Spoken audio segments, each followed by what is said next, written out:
बोले मोदी सरकार की अभूतपूर्व निर्णय ने देश की जनता को तबाही में डाल दिया। धन्यवाद भाइयों, नमस्कार। आप लोगों को मैं देश की समस्याओं के प्रति मैं आपको अवगत करा रहा हूँ कि कैसे मजदूरों के साथ व्यवहार किया जा रहा है। ये आप लोगों को ये मैं बताना चाह रहा हूँ। कृपया सुने। मोदी सरकार की मान की अविवेकपूर्ण निर्णय ने तो गरीब जनता मजदूरों को गर्त में डाल दिया। यह सरकार की गरीब विरोधी मानसिकता निकम्मी और मजदूर विरोधी तानाशाही को दर्शाता है। गरीबों को मजबूरी और आह से कोई मतलब नहीं है। नोटबंदी भी एकाएक किया और गरीबों को लाइन में लगाकर मरने पर मजबूर कर दिया। अज्ञानता तो तब दिखाई दिया जब नोटबंदी के समय तुरंत नियम बदले गए। उन लोगों को शादी, यज्ञोपवीत, श्राद्ध, बच्चों की पढ़ाई, आकस्मिक कार्यों में खर्चा के लिए दर की ठोकरें खाने को मजबूर किया। उसी प्रकार जीएसटी भी एकाएक लागू किया गया। उससे भी छोटे व्यापारियों को दिक्कतों का सामना करना पड़ा और जनता लुटती नजर आई। उसमें भी नियम तुरंत बदलाव करना पड़ा। जनता कर्फ्यू भी लागू किया गया। उसके बाद 24/3/20 को लॉकडाउन किया गया। इसी बीच कोरोना के लिए ताली और थाली पिटवाया गया, दीपक जलवाया गया, पुष्पवृष्टि भी कराई गई। क्या ये सब करने से कोरोना समाप्त हो जाएगा? मतलब अपनी गलती से ध्यान हटाने के लिए भावनात्मक बातें कराई गई। जबकि कोरोना का पहला मरीज 30 जनवरी को ही पहला केस कर्नाटक में मिला था और 9 तारीख को WHO ने महामारी घोषित किया। राहुल गांधी जी ने 12 फरवरी को स्वास्थ्य मंत्री, पीएमओ और संबंधित पदाधिकारियों को लिखित सूचना दी।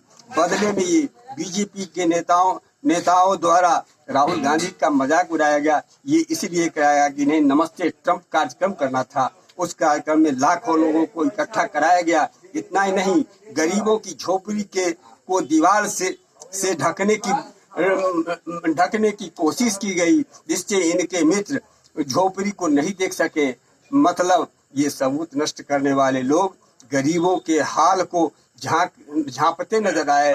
उसके बाद विधायकों की खरीद फरोख्त कर उसे कर्नाटक महंगे होटल में रखा गया और 23 को अपनी सरकार शिवराज चौहान की सरकार को शपथ दिलाई गई और 24 को लॉकडाउन लागू किया। यह कोरोना की लड़ाई मध्य प्रदेश में स्वास्थ्य मंत्री के बिना लड़ाई लड़ी गई। मुख्यमंत्री ही सारे विभागों को देखते नजर आए। यह मोदी जी का कोरोना की लड़ाई में योगदान है। मतलब देश की जनता तबाह होकर मर जाए, उससे मोदी जी को कोई लेना देना नहीं है। उन्हें तो नमस्ते ट्रंप और अपनी सरकार बनाने की चिंता थी। उससे भी बड़ी बात यह है कि लड़ाई लड़ी जा रही है, लेकिन न जांच की व्यवस्था है और न पीपीई किट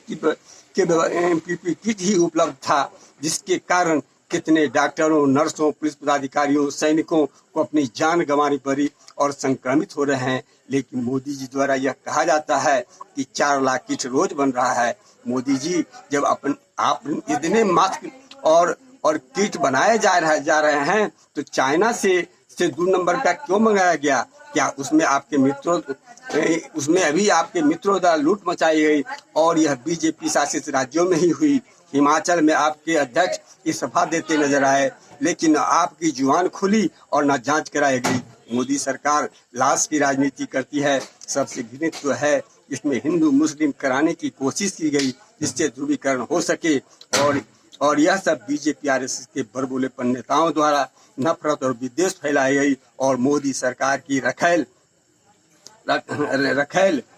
दलाल, चापलूस, बिकाऊ, कोठे का नाजायज औलाद, नपुंसक, गोदी मीडिया के लोग भी इस मुद्दे पर बहस कर आग में घी डालते नजर आए। लॉकडाउन 4 में जब जनता का धैर्य टूट गया तो लोगों ने सोचा यहाँ भूखे मरने से बेहतर है परिवार के साथ रहें। यह प्रचारित किया गया कि यूपी सरकार द्वारा बस की व्यवस्था की गई है, जो जहाँ जाए मजदूर सड़क पर उतर गए। वो तब जाकर तबाही शुरू हो गई। पुलिस से पिटवाया गया, अपने पालतू गुंडों से पिटवाया गया। रेल और बस सेवा बाधित की गई। लोग मजबूरी में भूखे प्यासे अपने बच्चों के साथ नंगे पैर पैदल घर जाने को मजबूर हो गए, जिसका परिणाम हुआ कि कितने लोग भूखे प्यासे मरे, कितने दुर्घटना के शिकार हुए और कुछ पुलिस बर्बरता के शिकार हुए। विपक्ष द्वारा हल्ला करने पर झूठा श्रमिक ट्रेन चलाने की घोषणा हुई। यह भी लूट की योजना साबित हुई। टिकट भाड़ा के अलावे मोटी रकम दी गई। यहाँ तक कि ट्रकों और बसों में 2500 से 4500 तक लिए गए।